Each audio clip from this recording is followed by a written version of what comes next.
Fast Asleep with Gina Marie. I'm Gina, and of course, there's Marie. Marie is feeding 2 cats now. Thanks for being with me again. Classic short stories from wonderful authors will always be right here for you, and thank you for liking, commenting, and subscribing.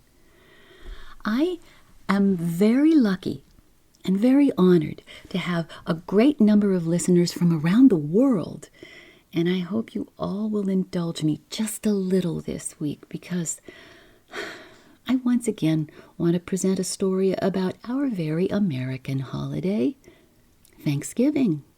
Yes, it's that time already. Well, for this occasion, I've called on an American author known for his endings with a twist. That was all you needed to know, I bet. Yes, it is.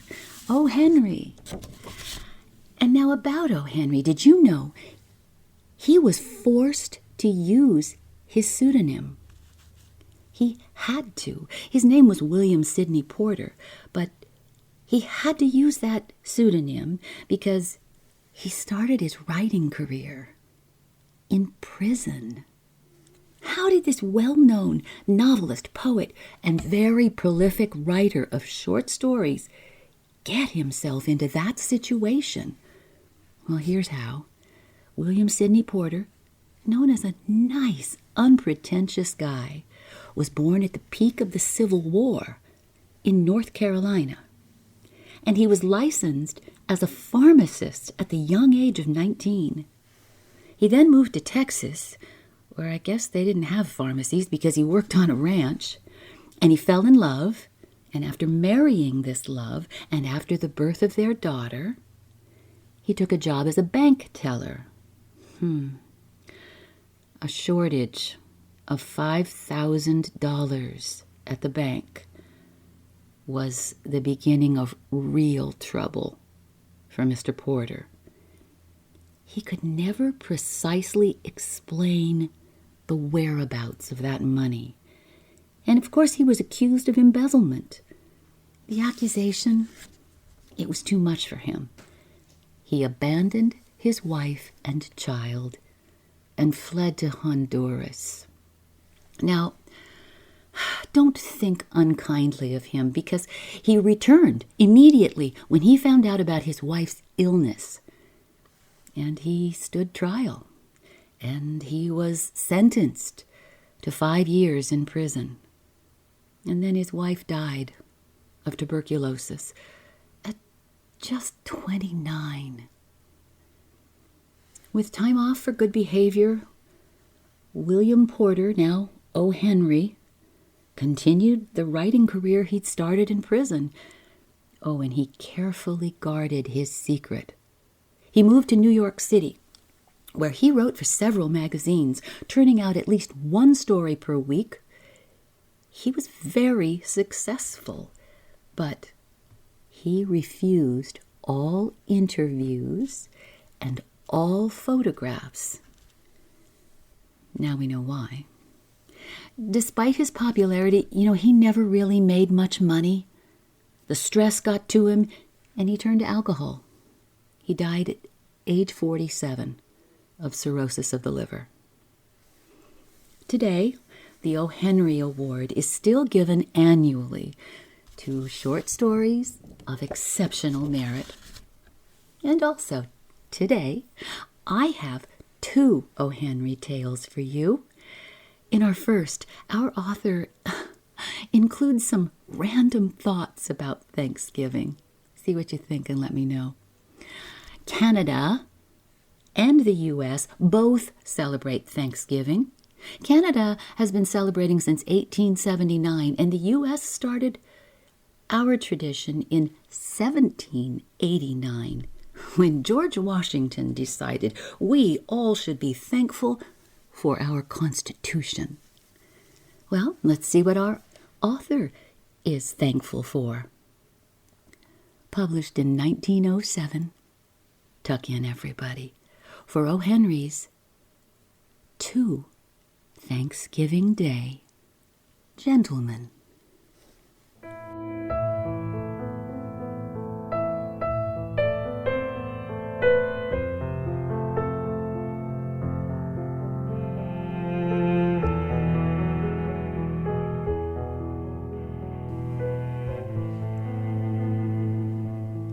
There is one day that is ours. There is one day when all Americans go back to the old home and eat a big dinner. Bless the day. The president gives it to us every year. Sometimes he talks about the people who had the first Thanksgiving. They were the Puritans. They were some people who landed on our Atlantic shore. We don't really remember much about them. But those people ate a large bird called turkey on the first Thanksgiving Day. So we have turkey for Thanksgiving dinner, if we have enough money to buy turkey. That is a tradition. Yes, Thanksgiving Day is the one day of the year that is purely American. And now, here is the story to prove to you that we have old traditions in this new country. They are growing older more quickly than traditions in old countries, and that is because we are so young and full of life. We do everything quickly.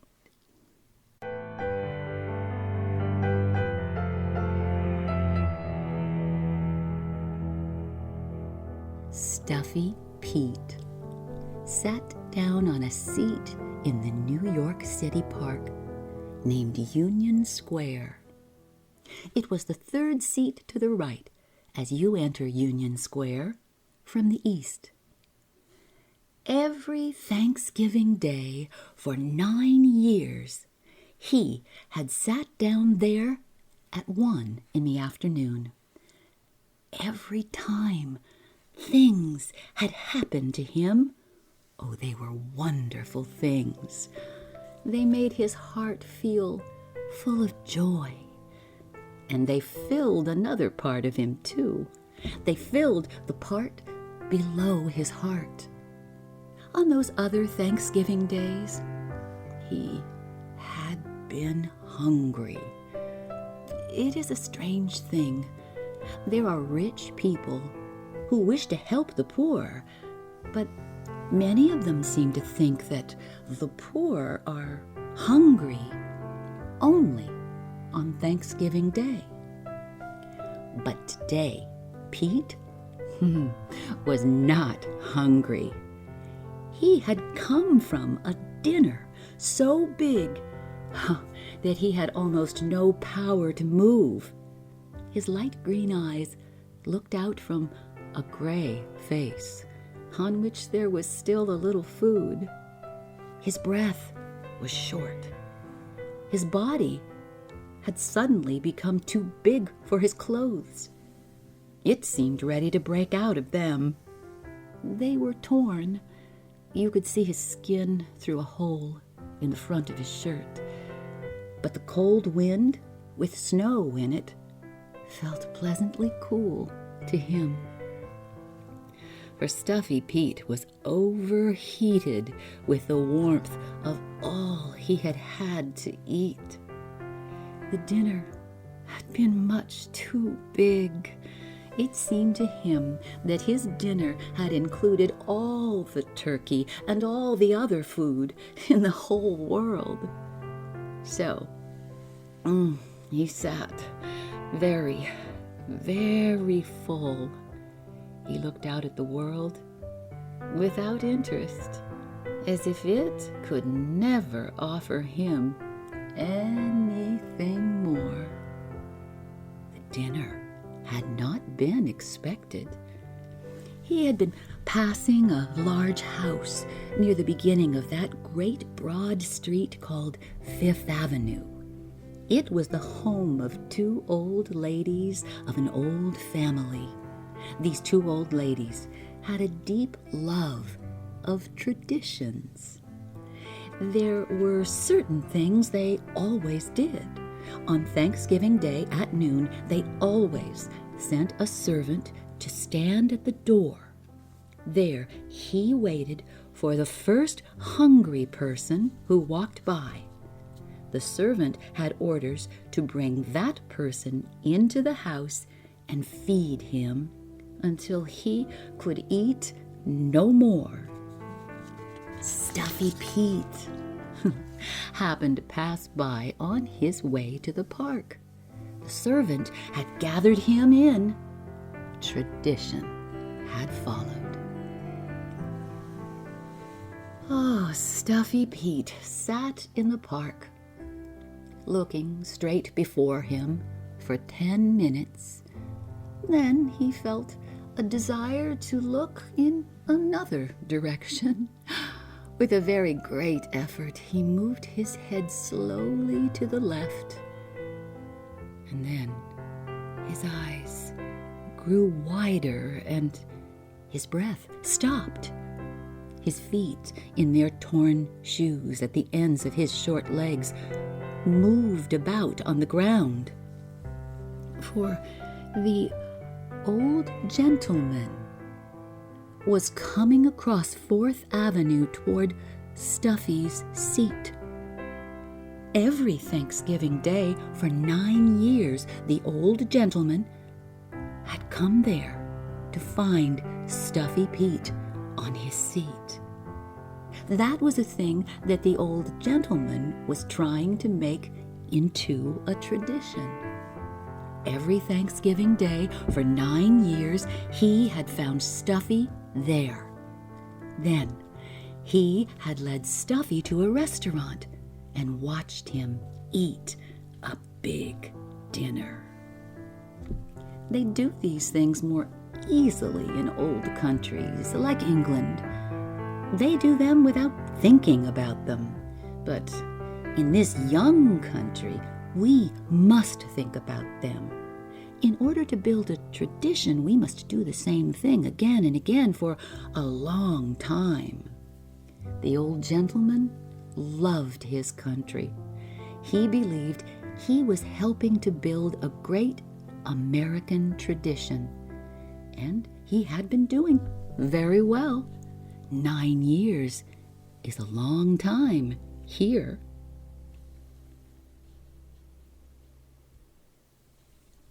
The old gentleman moved, straight and proud, toward the tradition that he was building. Truly, feeding Stuffy once a year was not a very important tradition. There are greater and more important traditions in England. But it was a beginning. It proved that a tradition was at least possible in America.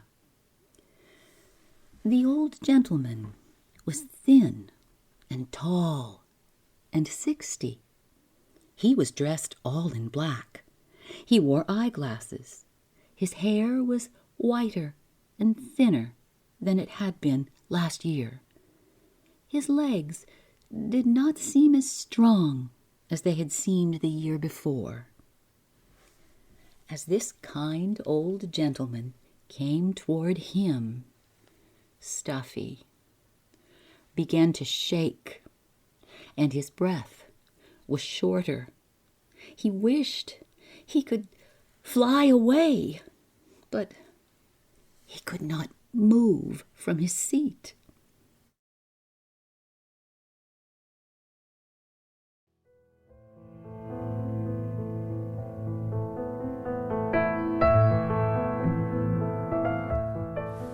Stay with us. We'll be right back.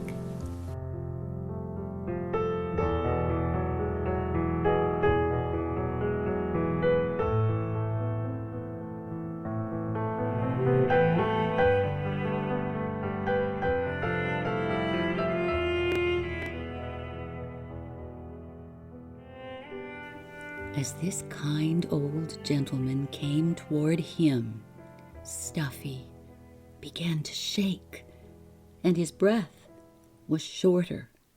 He wished he could fly away, but he could not move from his seat.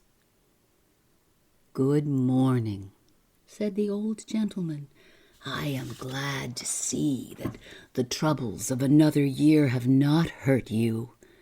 You continue to move in health about the beautiful world, and for that blessing, you and I give thanks on this day of Thanksgiving. If you will come with me, my man, I will give you a dinner that will surely make your body feel as thankful as your mind." That is what the old gentleman said every time, every Thanksgiving Day, for 9 years. The words themselves were almost a tradition. Always before, they had been music in Stuffy's ear. But now, he looked up at the old gentleman's face with tears of suffering in his eyes. The snow turned quickly to water when it fell upon his hot face. But the old gentleman was shaking with the cold. He turned away with his back to the wind, and he did not see Stuffy's eyes. Stuffy had always wondered why the old gentleman seemed sad as he spoke. He did not know that it was because the old gentleman was wishing that he had a son. Oh, a son would come there after he himself was gone. A son would stand proud and strong before Stuffy and say, "In remembrance of my father." And then it would really be a tradition. But the old gentleman had no family. He lived in a room in one of the old houses near the park. In the winter, he grew a few flowers there. In the spring, he walked on Fifth Avenue. In the summer, he lived in a farmhouse in the hills outside New York. Oh, and he talked of a strange bug he hoped someday to find. In the fall season, he gave Stuffy a dinner. These were the things that filled the old gentleman's life. Stuffy Pete looked up at him for a half-minute, helpless and very sorry for himself. The old gentleman's eyes were bright with the giving pleasure. His face was getting older every year, but his clothes were very clean and fresh. And then Stuffy made a strange noise. He was trying to speak. As the old gentleman had heard the noise 9 times before, he understood it. He knew that Stuffy was accepting. Thank you. I'm very hungry." Stuffy was very full, but he understood that he was part of a tradition. His desire for food on Thanksgiving Day was not his own. It belonged to this kind old gentleman. True, America is free, but there are some things that must be done. The old gentleman led Stuffy to the restaurant and to the same table where they had always gone. They were known here. "Oh, here comes that old man," said a waiter, "that buys that old no-good fellow a dinner every Thanksgiving." The old gentleman sat at the table, watching. The waiters brought food and more food, and Stuffy began to eat. No great and famous soldier ever battled more strongly against an enemy. The turkey and all the other food were gone, almost as quickly as they appeared. Stuffy saw the look of happiness on the old gentleman's face. He continued to eat in order to keep it there. In an hour, the battle was finished. Well, thank you, Stuffy said. Thank you for my Thanksgiving dinner. And then he stood up heavily and started to go to the wrong door. A waiter turned him in the right direction. The old gentleman carefully counted out $1.30 and left 15 cents more for the waiter. They said goodbye as they did each year at the door. The old gentleman went south and Stuffy went north. Stuffy went around the first corner and stood for 1 minute, and then he fell. There, he was found.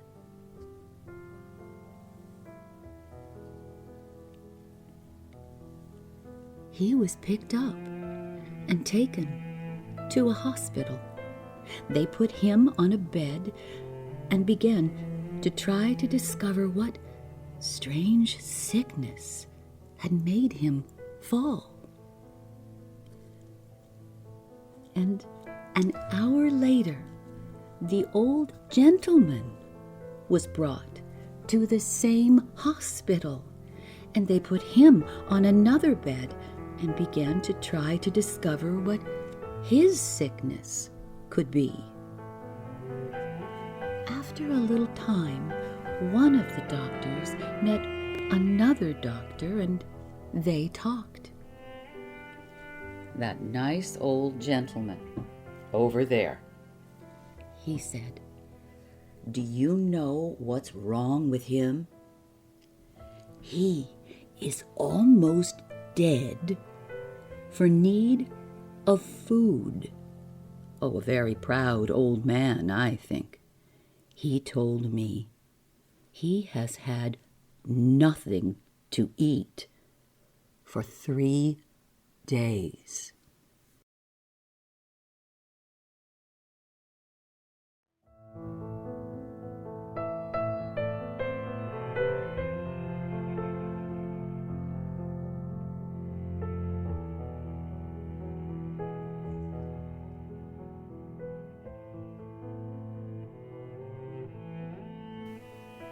There's more from O. Henry today.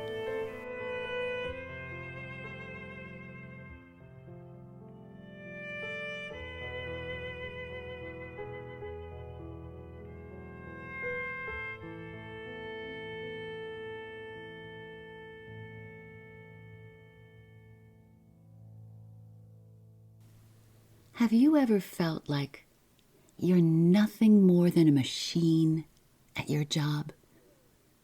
Let me know about that. And what you think of this next story too, would you? In which a man is so deeply involved, like a machine, in his work, he's forgotten the most important undertaking of his life. Published in 1906. Tuck in again, everybody, for O. Henry's The Romance of a Busy Broker.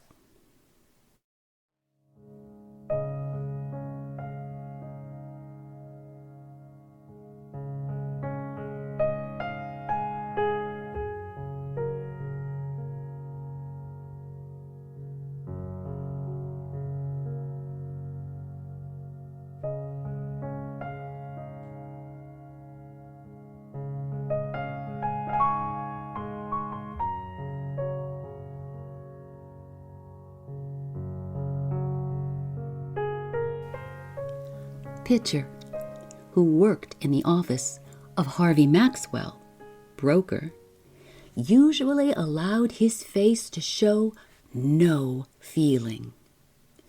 This morning, he allowed his face to show interest and surprise when Mr. Maxwell entered. It was 9:30, and Mr. Maxwell was with his young lady secretary. "Good morning, Pitcher," said Maxwell. He rushed to his table as if he were going to jump over it. Then he began to look at the many, many letters and other papers waiting there for him. The young lady had been Maxwell's secretary for a year. She was very beautiful and very different from most other secretaries. Her hair always looked plain and simple. She did not wear chains or jewels. Her dress was gray and plain, but it fitted her very well. On her small black hat was the gold-green wing of a bird. On this morning, she seemed to shine softly. Her eyes were dreaming but bright. Her face was warmly colored, and her expression was happy. Pitcher watched her. There was a question about her in his mind. She was different this morning. Instead of going straight to the room where she worked, she waited. She seemed not to know what to do. Once she went over to Maxwell's table, near enough for him to see that she was standing there. The machine sitting at that table was no longer a man. It was a busy New York broker. "Huh? What? What is it? Anything?" asked Maxwell shortly. Papers lay like snow covering his table. His eyes looked at her as if she were another machine. "Nothing," answered the secretary, moving away with a little smile. "Mr. Pitcher," she said, "did Mr. Maxwell talk to you yesterday about getting another secretary?" He did," Pitcher answered. "He told me to get another one.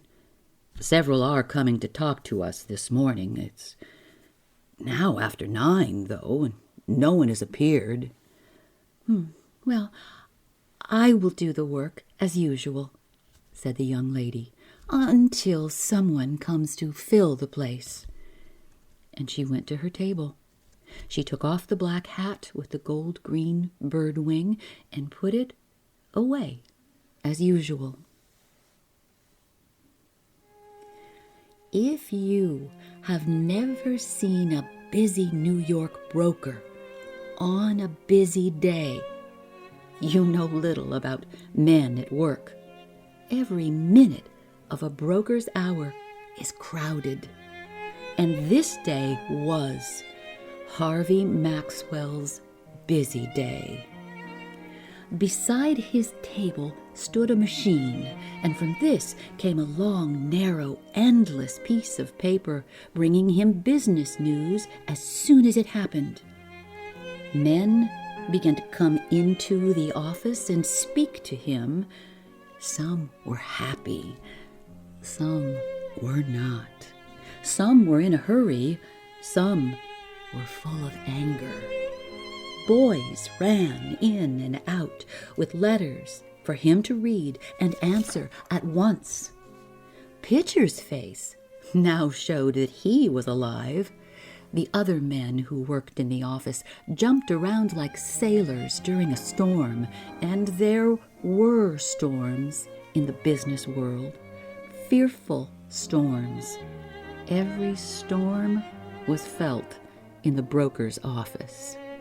Maxwell moved his chair against the wall. Now he was like a dancer. He jumped from the machine to his table, to the door, and back again. In the middle of all this, he slowly realized that something had come near him. There was golden hair. There was a very large amount of it, high on a head.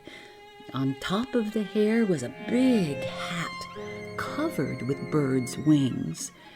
There was a long silver chain hanging from a neck until it nearly touched the floor. And among all these things there was a young lady. Pitcher was beside her to explain. "A lady for that job as secretary," said Pitcher. Maxwell turned half around with his hands full of letters and paper from the machine. "Huh? What job?" he asked. "Job of secretary," Pitcher said again. "You told me yesterday to have someone sent here this morning." You are losing your mind, Pitcher," said Maxwell. "Why should I tell you anything like that? Miss Leslie is a perfect secretary. She can keep the job as long as she wants it." To the young lady, he said, "There is no job here." And to Pitcher, he added this order: "Tell them not to send any more, and don't bring any more in here to see me." The silver chain left the office, hitting against chairs and tables with anger as it went. Pitcher said to another man in the office that Maxwell was more forgetful every day.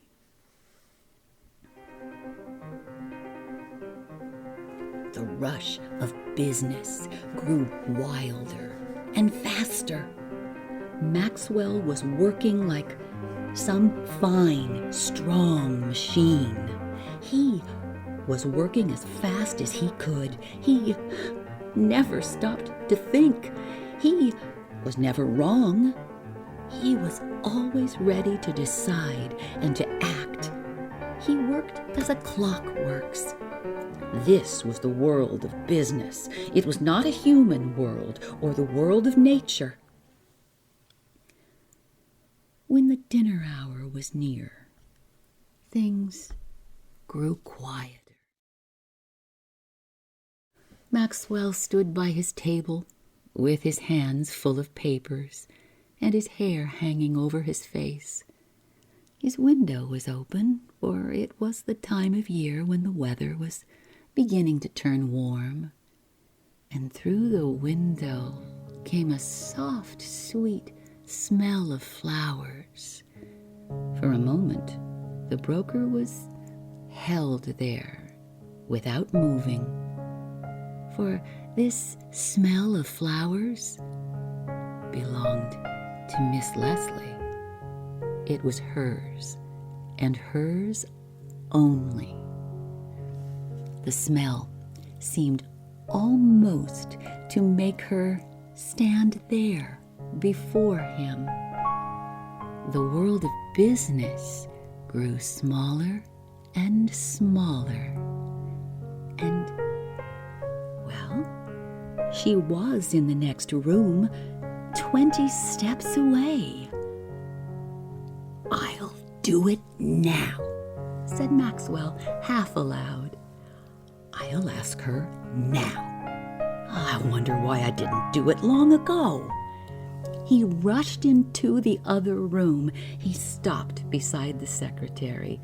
She looked up at him with a smile. Warm color came into her face, and her eyes were soft and kind. Maxwell's hands were still full of papers. "Miss Leslie," he began quickly, "I have only a moment. I want to say something in that moment. Will you be my wife? Oh, I haven't had time to make love to you in the usual way, but I really do love you. Talk quick, please. I have to get back to my work."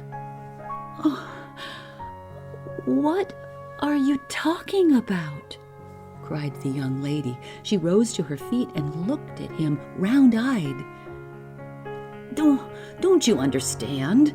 said Maxwell. "I want you to marry me. I love you, Miss Leslie. I wanted to tell you, so I took this moment when I wasn't too busy, but they're calling me now. Oh. Tell them to wait a minute, Pitcher. Won't you, Miss Leslie?" The secretary acted very strangely. At first, she seemed lost in surprise. Then tears began to run from her wondering eyes. And then she smiled through her tears, and one of her arms went around the broker's neck. "Oh, I know now," she said softly. "It's this business. It has put everything else out of your head. I was afraid at first. Don't you remember, Harvey? We were married last evening at 8 in the little church around the corner."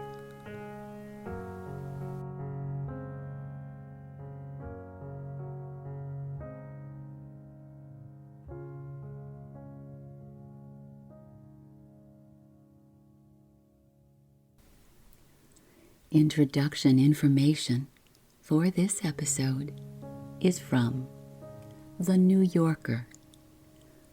Are all short stories O. Henry stories by Louis Menand, and other sources in our show notes.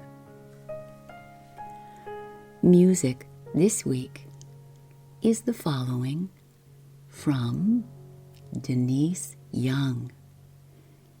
You Were Always There, Green Mountain Meadows, Something You Dream of, Time Alone, and Falling Leaves.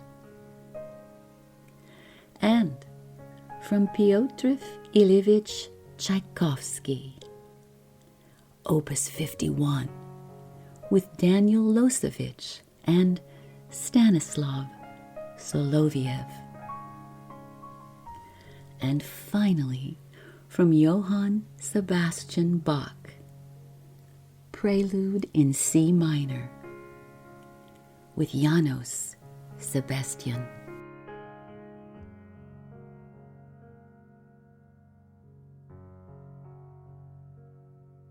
Remember, you can reach me at fastasleepwithGinaMarie44 @gmail.com, or you can find me on Instagram, Facebook, and TikTok.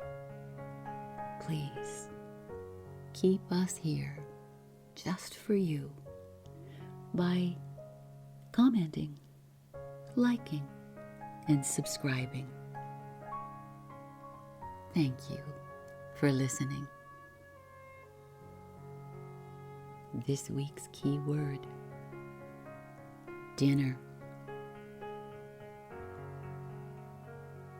Good night.